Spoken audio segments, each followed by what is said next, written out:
So, Devlin, Yes, Morgan. we're here today because you have so many machines. Is that a problem? Well, not necessarily, but there are a lot of them. Is there anything in particular you want to talk about today? We're going to talk about Beatrice today. Oh. Beatrice. My Bradbury family VS sewing machine. What about her? Well, what does that mean? She's a hand operated. She has a hand crank, and she has a vibrating shuttle machine. So she's similar to a treadle machine, which has a whole table and a foot pedal to operate it, but she just has a hand crank on it, so you can. She's very portable. She doesn't need a whole table. You can put her on any table and operate her. But don't you need She's both, pretty. Don't you need both hands to sew? So I think it is very complicated, right? You have to keep it going with one hand while guiding the fabric with the other hand.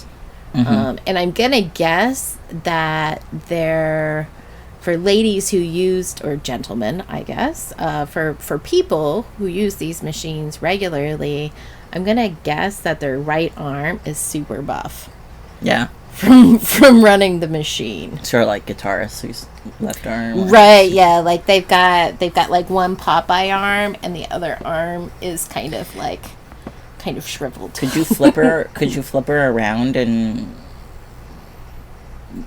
like crank with your left hand? No, because you can't go in reverse, right? Okay. So, you would have to feed the opposite direction. It would be very weird. I suppose you could.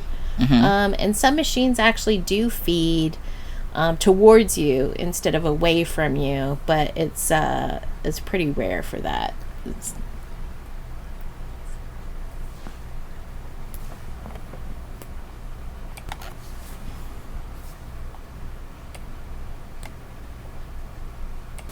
So, Beatrice has actually left us a letter. Oh, I found it on my pillow this morning when I woke up. And wow, that's creepy. It's a little stalkerish, A frankly. little bit, yeah. I'm not sure how she wrote it. Maybe she just like stitched the letters out. That's kind of what it looked like to me. Interesting.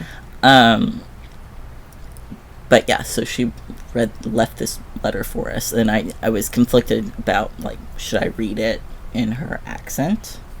But That could be appropriative. I mean, you and I both come from British ancestry, but you know, Yeah. we're gonna just read it. I mean, you can give it a try. We're just gonna read it like a See letter. if you can channel Beatrice. Okay, so this is Beatrice's story in her own words. Forgive me, I am a trans man, so you know if my Well, voice is a little. Beatrice is quite old. Maybe a little bit of a smoker. Yeah, I would say definitely a smoker. So this is Beatrice's story. I was born in 1906 in the Wellington Works in Alton, a town in Manchester, England. I had many thousands of sisters, but very few remain intact today, and finding replacement parts for me is nearly impossible. Fortunately, all of my gears are metal, and I'm very hard to destroy. I likely travelled to America by boat and was lovingly used for many years before electric modelled made me obsolete and I was retired to the garage. Or that's not how they say it there, it's garage. Garage. Isn't it garage? I wouldn't see daylight again for many years. And, you know, I have some trouble seeing these days now, dear.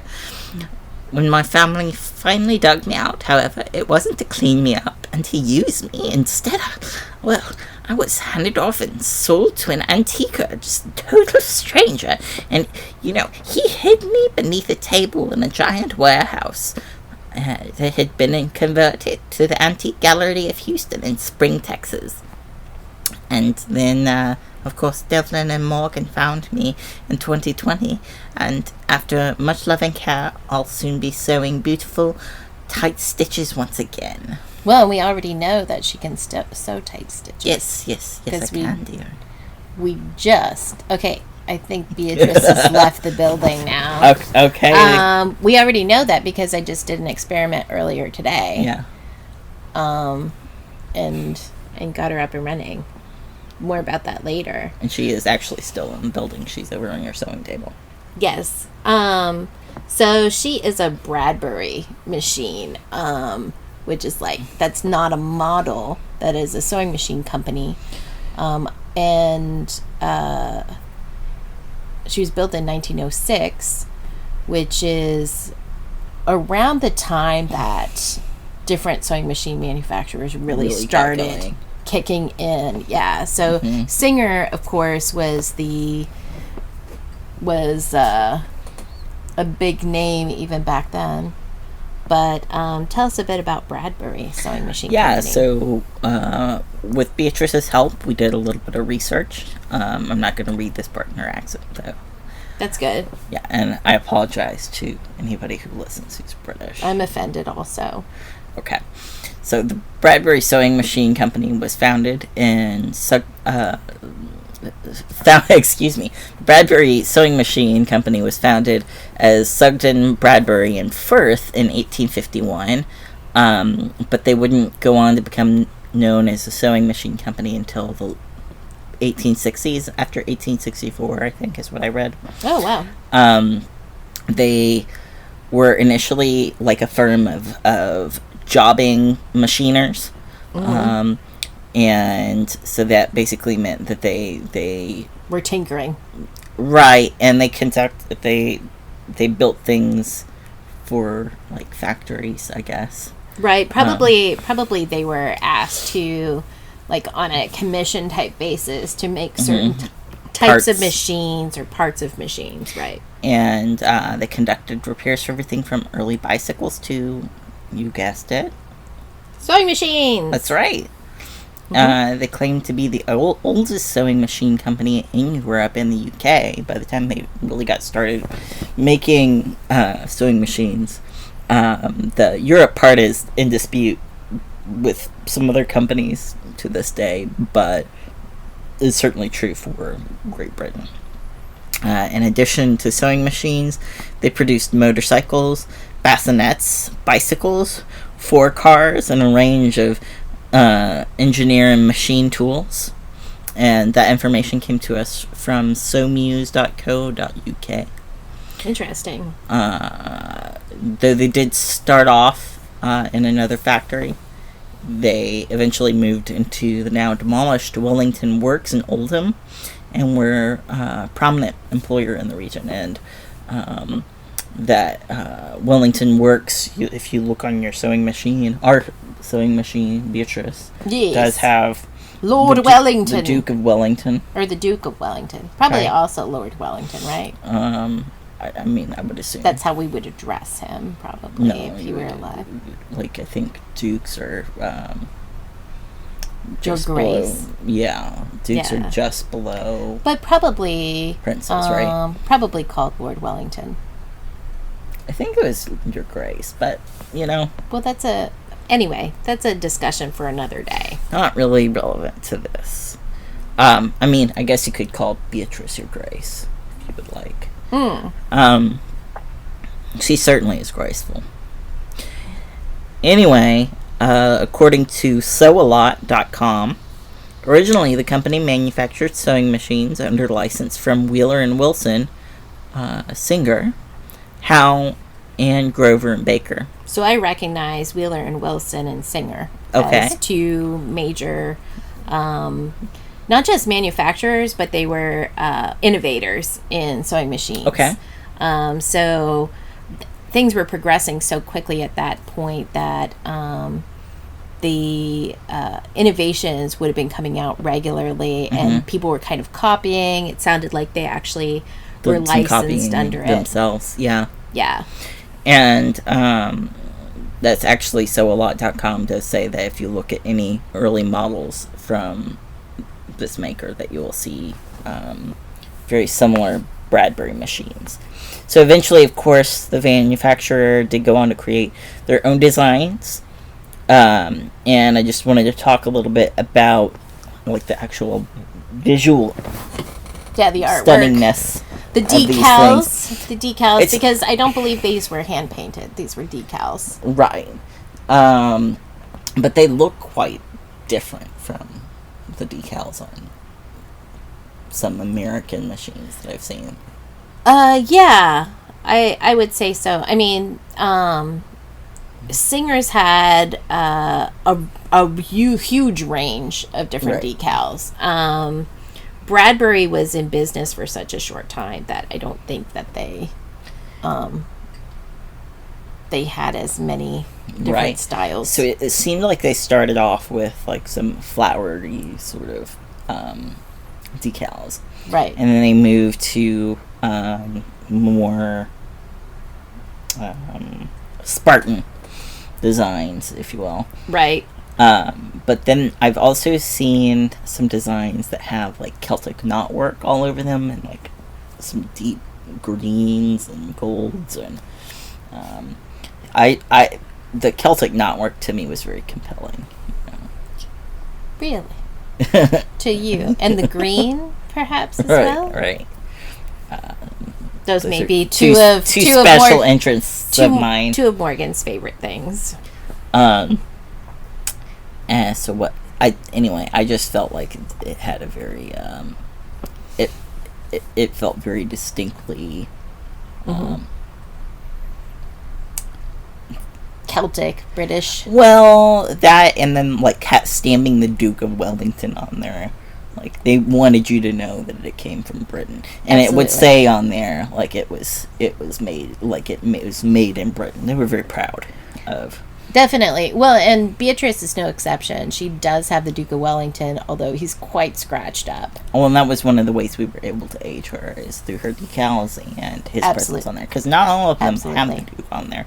Just because it doesn't have the Duke on there does not mean it's not a Bradbury. Yeah, well, because her actual name, the Bradbury family sewing machine, was very difficult to see. Still is. Those decals are almost fully worn off, but the decal on the bed was with Wellington. Identified her. Absolutely.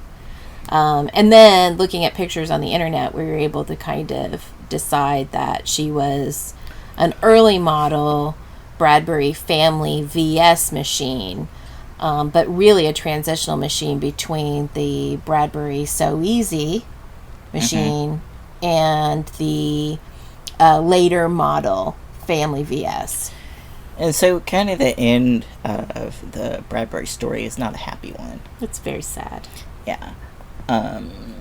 The company was coming to an end less than a century after it was born. Yeah. By the 1920s, manufacturing was not where it had been. Bradbury had a lot of competitors.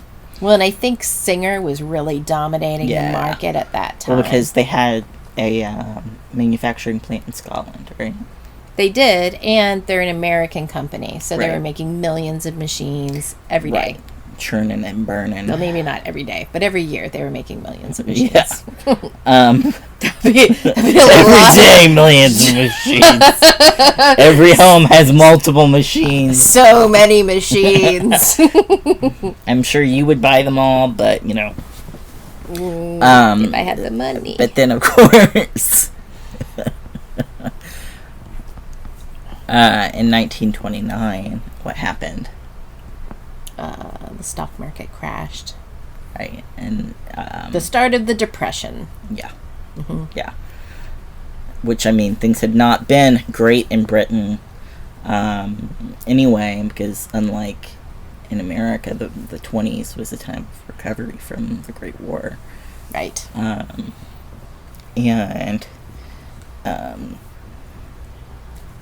so 1929, things were just and there was pretty bleak. There was a decent amount of information online about Bradbury, but not a huge amount because, of course, it went out of business in 1929. So parts are very difficult to find.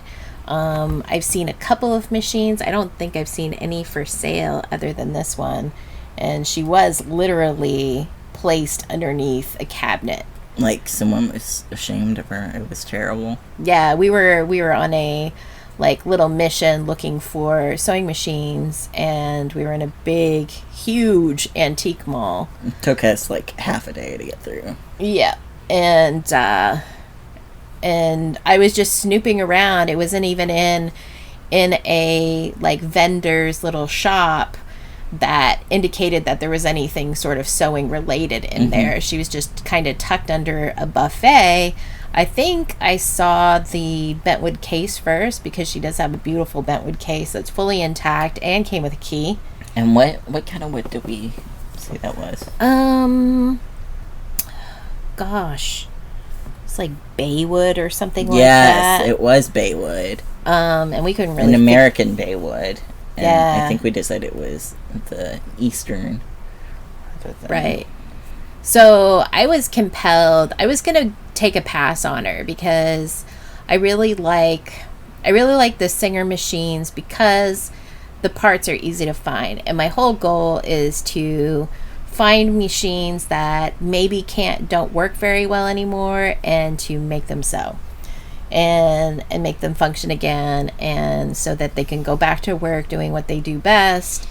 And this was an earlier model than I was really looking for. I didn't know the year, but we looked at her, and she was so pretty. And I love that it was a hand crank machine, because the treadles are just too. I don't have enough storage space for treadle machines, because you have to have the big table and the cast iron and all of that stuff. So, and I think I asked you, like, will you ever see this machine again in your lifetime? Yeah, we had stopped to have a soda, and like, it's serious when you have to stop to have a soda in the middle of antiquing. Like, okay. Right, we needed a little break. So we were sitting and talking about it, and kind of looked up the machine name. I had taken a picture of her already, as I do. And we looked her up, and I think we were both kind of fascinated with what she was. And I think when we realized how old she was, that was also exciting, because she looked to be in pretty good shape. Right. I mean, for me, the big thing is, can you just imagine, like, everything, as she told us, like, that she would have gone through?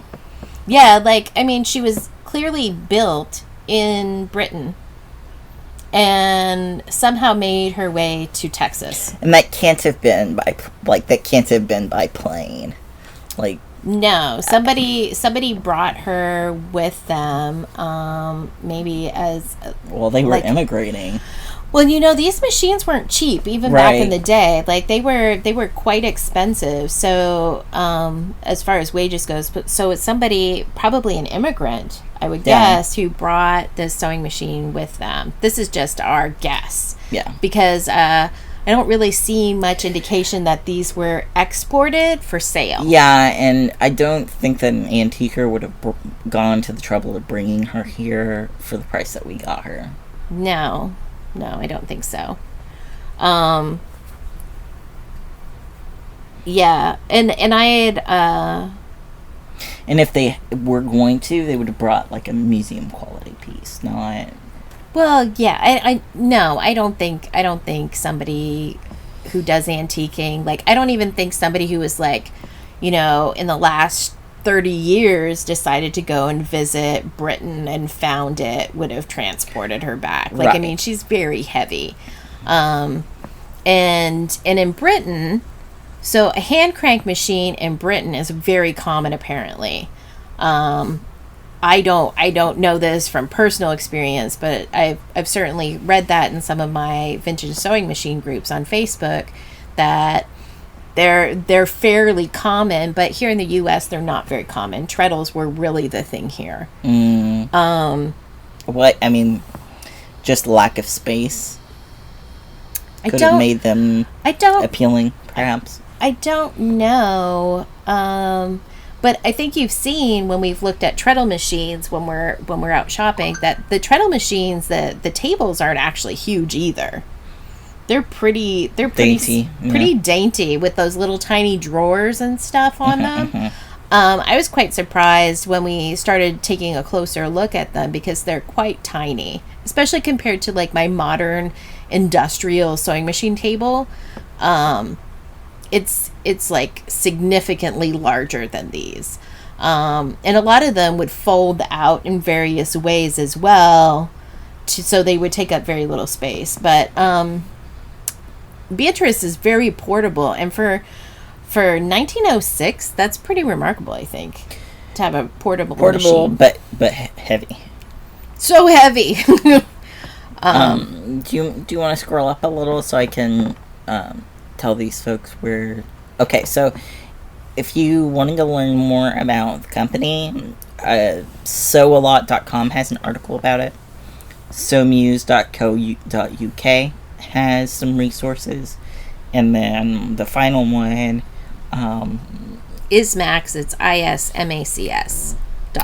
They have some very valuable information, I think, including they're a huge repository of information. If you want to date a machine, as in find out when it was built, they're I dated ours through sewalot.com, but yeah, well, Bradbury, because it is such a smaller company, at least in the terms of like longevity, right, and the sheer amount of machines that they produced,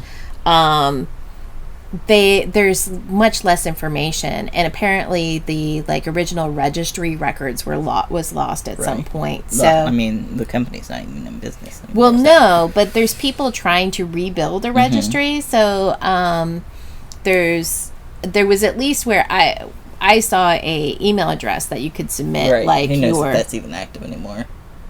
Well, I don't know, but where you can submit the registry number or the serial number of your machine, so they can kind of start rebuilding a database of this information. So that's, was it Ismacs? Ismacs.net, Bradbury.com/home. Wait, not Bradbury.com/home. It's Ismacs.net/Bradbury/home.html. There it is. And we'll put it in the show notes, which maybe we'll make this time. We didn't make any show notes last time. Y'all. That was Morgan's job, but Morgan is more of an idea person. He likes the idea, but not so much the other execution stuff. Yeah. So there was a bit of a problem with this machine too. Uh-oh. What was that? So one, I have never owned, used, even had my hands on a shuttle machine before Beatrice. So. And by shuttle you mean that? So the bobbin case is like, it looks like a little rocket to me. Like it's cylindrical but pointy at one end. And it holds a long bobbin, about 2 inches and some length. It's a little one, maybe not 2 inches, maybe 1.5 inches or something like that. I can measure it later, but while she had her shuttle, which is really important, that's like a key part of this. If she did not have that shuttle, I would not have probably gotten her. No, probably not. Well, you could get her and like fix her up, but she's really just a big doorstop, right? She's a piece of art, but non-functional, because I have no idea where I'd find a shuttle or even be able to describe to somebody what the shuttle was. Did we look for her shuttle before we bought her, or did we just kind of dive into it? We just dove into it, I think, because I was like, it'll be interesting. Right. Because I don't think I could pop open that, the cover. At the store, yeah. Yeah, so we get her home, and I pop it open, and I'm like so excited. Sorry. Why are you laughing? You're having dirty thoughts, aren't you? I'm sorry. It sounded dirty. Anyway, We can get her home and pop her open. Yeah, I was able to get the bobbin case cover open, and she had her shuttle in there, which is awesome, but no bobbin. And I'm like, oh Lord, I bet there are so many different kinds of bobbins for these. But we hopped onto Etsy and saw that some folks like manufacture reproduction bobbins. There are reproductions, but I also, in further research, I found web pages of people who have like the parts, right? Like these parts, and somebody had a collection of, it had to be 100 different styles of bobbins, like Lord. All different lengths. Yeah, you don't even know. And I was like, that is bobbin land. So what I did was I looked. You were telling me about people who made them with like toothpicks and things. Yeah, so the lady who had this whole collection and was selling these various components said that even like popping open some of these older machines, they would find all sorts of different types of bobbins, including sometimes just like pieces of stick, like a toothpick, or like an intact matchstick, which the old type matchsticks were wood, right? They weren't cardboard. They were made of wood, and these were like ready to be striked, so you could strike anywhere matches too, right? So so I was like, fire. I was thinking, worst case scenario, maybe I can come up with some way to make one, right? I can see pictures of them, I have the shuttle at least, but I also thought, there was a lot of thievery of ideas back in the day. Oh yeah. Well, and especially with them initially making. I mean, they would just flat out copy this stuff. License. I mean, it's not hard to make a mold of something that's metal. You take it apart, you make a mold of it, you pour some new metal in it. Are you accusing our friends of the Bradbury? What I'm saying is that Singer, Bradbury, any of the major companies, we're all doing this. Your Singer snob is showing. Why? Because you're saying that Bradbury stole Singer's. No, I'm saying Singer also copied other people's designs. Okay. Yeah. And then it was a race of like who got the patent first. Oh yeah. And I don't know all the ins and outs, but there's apparently huge controversy over patent laws that were developed over sewing machines, and we'll go into this in another show. Yeah, you were telling me that a lot of patent law is derived from this. Yeah, because like I said, the innovations were going so quickly, and everybody needed a sewing machine. Everybody needed clothing, and for the first time people could actually make decent clothing with a sewing machine, because hand stitching, if you're not good at it, it's really bad. It's rough. It was rough. Looks like some rags, huh? Absolutely. Yeah. Absolutely. I've seen pictures of people, like families dressed clearly in some pretty terribly made homespun. It's not even the weave. The weaving is a whole different topic. Okay. Right? Looms and weaving and stuff like that was an innovation, probably preceding these home machines, because they needed to have the availability of cloth that they could get for a reasonable price. And if everything was done on a hand loom, more expensive, so a lot of people were making their own fabrics at home. But ultimately what I did was I looked at what was Singer making of a similar type of machine with a similar shuttle at that time, because if I could find a machine with an intact bobbin, I could try it in the Bradbury and see if it would work. And that's exactly what we tried. The very next weekend. Yes, we found a very derelict, sad, lonely Singer 27, which is also called the Memphis machine because it has sphinxes on it in the decals. And I think ours is like pretty worn down. I don't know that you can even see the sphinxes. You can see them. They're very silvered, which silvering is what happens to gold decals when they encounter some sort of cleaning product. when somebody tries to clean them, sometimes it's just exposure to water, but it's after the shellac has kind of worn off of where the decals are, and they get exposed to some sort of chemical or water. So don't clean your machine with something that you don't know how it's going to affect the decals. But so it's very silvered in a lot of spots because somebody attempted to clean it. At any rate, it is a pretty funky machine. Non-functional.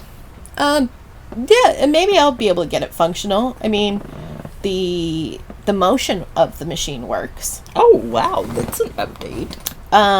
Yeah. So when you turn the wheel, the needle actually goes, and there are conversion kits. This is an old treadle machine. It does not have a treadle anymore, but they have conversion kits where you can buy a modern reproduction of a hand crank, fit it on there, make it another hand crank machine potentially. But I need to find another cover for the bobbin, which I think I'll be able to find, because the Singer 27, a very popular machine. I think we saw several in that sewing machine graveyard. Oh God, right.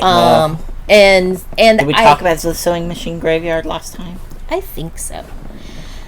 I'm gonna pause real quick. So where were we? We were talking about the Memphis machine, which I was able to collect the bobbin out of. It did have a bobbin. We saw that other Memphis in a treadle, but it was electrified. Yeah. And it had 2 bobbins and a shuttle, which is kind of, I think that's where the idea really solidified, was that maybe I should try to find a bobbin in one of those machines. I remember you being very tempted. Yeah, I was quite tempted, but I did not steal the bobbin. We did buy another machine that had a bobbin and was basically non-functional, so I didn't feel bad about stealing it. But here's the thing. If that bobbin would work, I knew that I could also buy more bobbins for it.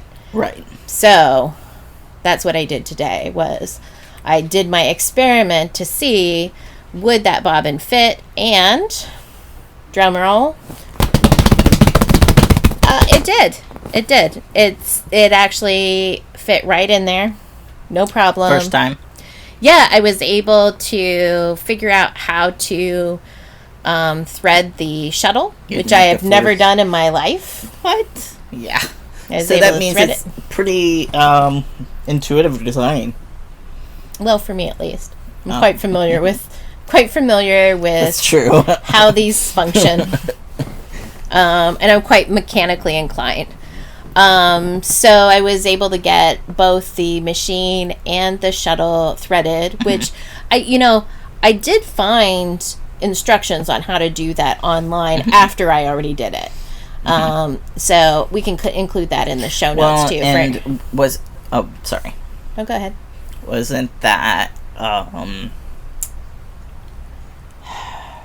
they were actually able to use a previous machine's instruction booklet and just adapt it slightly for this? Yes, the So Easy is basically the same exact machine. Okay. This one is considered a transitional machine because they've moved a couple of components, but it's virtually the same machine. But it's an upgrade, right? Yeah, I would say so. Because they continued on that line afterwards. They didn't revert to the previous design. But in addition to that, I also, and I didn't tell you this, I took the needle out of the Sphinx, which had a needle, and I used it in the Bradbury. And when I was checking to see how the action would work, as far as would the shuttle pick up the thread from the needle,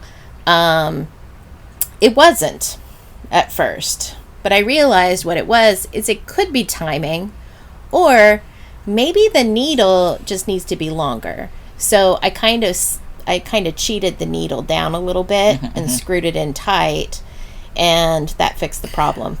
But could you get it just in any old needle and put her in there? So I think it's probably going to take a Singer 2020 needle, which is a style of needle.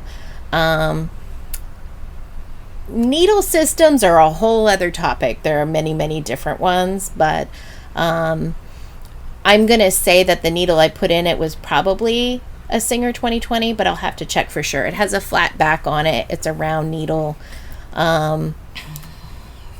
Regardless, it worked. Is that easier to replace than, say... They are very components? easy to replace, Okay. but what's nice about it is I have one that physically. Very So if it needs to be a little longer, I can check the measurements on different needle systems and find one that will work perfectly for it. Okay. Is there anything else? I did have to clean the shuttle. Clean I the know, shuttle. right? Oh, the shuttle. There was It does very much look like... It looks a little bit like the space actual shuttle. space shuttle. Yeah. The shape is very similar. I mean, if you squint. There was a lot of really like ancient dirt underneath. It was the cool tension. to watch the 100-year-old plus dirt come out. It was. I said that we shouldn't throw it away. I felt like it was important dirt. Yeah. You sometimes have a hard time letting things go. But I was very excited because once I got the tension all adjusted, it put down a beautiful stitch and like honestly, we're at the beginning of restoring this machine, not in the end stages at all. This is initial, like she's been oiled once. And but is already still filthy. like a pro. She's still filthy, but Hey, don't call her that. She's a nice little old lady. But we took a couple of videos of loading the shuttle with the bobbin and removing it from the machine, as well as some stitching videos, so you can kind of see how she works. Are we going to put those on YouTube or on TikTok?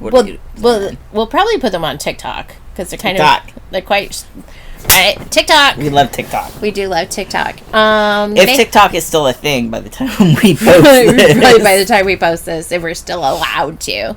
But we'll also have it on SoManyMachines.com, which is our website. Yeah. We'll put a little blog post up there and probably some show notes. If Morgan decides to do them, actually, with some links. Well, so you can do... And you'll be able to see a picture of Beatrice. Yeah. See a picture. You don't have to explain how to do them to me because you're going to do. That's your job, not my job. Okay. Yeah, I come to this with the sewing machine expertise, and you come with a technical writing expertise. That's true. I do. Yes. So I believe you have a master's degree. Yes, I don't have a certificate. Possibly a certificate as well. I did give you a certificate for writing. I do have for writing good. A bachelor's and a master's in technical writing. So. No shit. Yeah. So, show notes should be a no-brainer for you at all. I would struggle with them. You wouldn't. I don't write quite good. Oh, wow. So, that's some information about the Bradbury family vibrating shuttle machine. Beatrice is quite a writer. She could write. She could write the show notes. The early model. And we'll have some links to her picture, to pictures of others of her ilk.